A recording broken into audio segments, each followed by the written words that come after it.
নমস্কার, জয়শ্রীর পাকঘরে সবাইকে স্বাগত। আজকের রেসিপি মিষ্টি কুমড়োর বরফি সন্দেশ। রেসিপিটি শেষ পর্যন্ত দেখবার অনুরোধ রইল। আমি 250 গ্রাম মিষ্টি কুমড়ো নিয়েছি। এর বীজের অংশটি আমি ছাড়িয়ে নেব।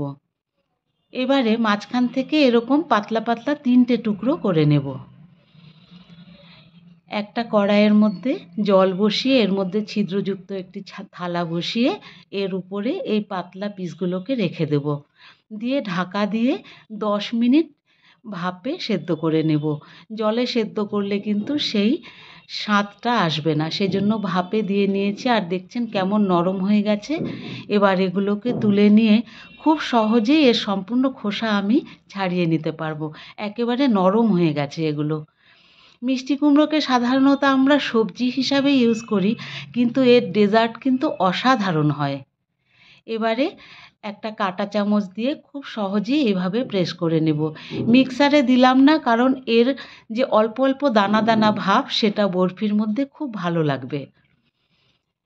এইভাবে পেস্ট করে নিয়ে এবারে এর মধ্যে দিয়ে দিচ্ছি 200 ml আগে থেকে জাল দিয়ে নেওয়া দুধ, আর half cup milk powder, half cup চিনি। এইগুলোকে আমি গ্যাসে না বসিয়েই এখানেই ভালো করে মিক্স করে নেব।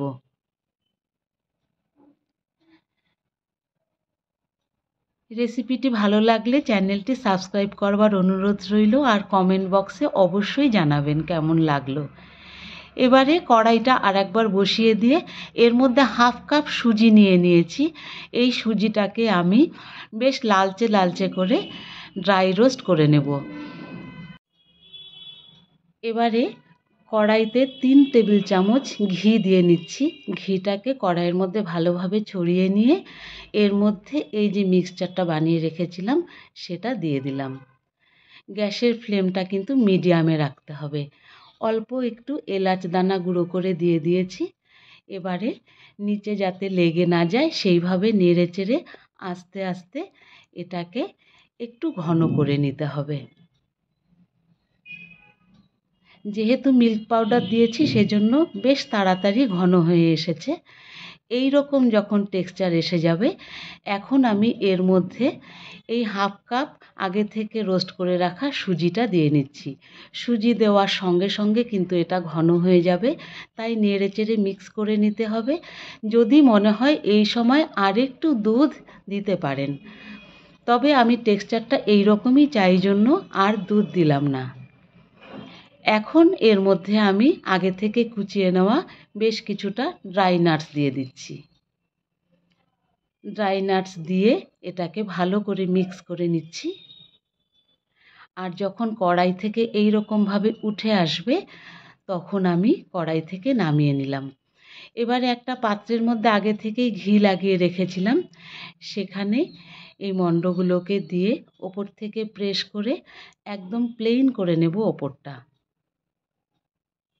বেশ দলা দলা হয়ে গেছে, সেজন্য একটু সমস্যা হচ্ছে, কিন্তু গরম থাকতেই এটা করতে হবে।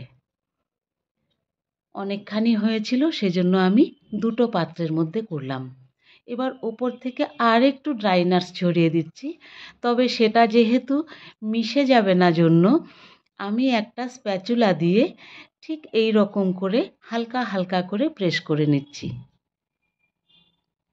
বেশ খানিকক্ষণ ঠান্ডা করে নেওয়ার পরে এবারে আমি বরফি শেপে কেটে নিচ্ছি। মোটামুটি আধ ঘন্টা রেখে নিলেই একদম ঠান্ডা হয়ে যায়।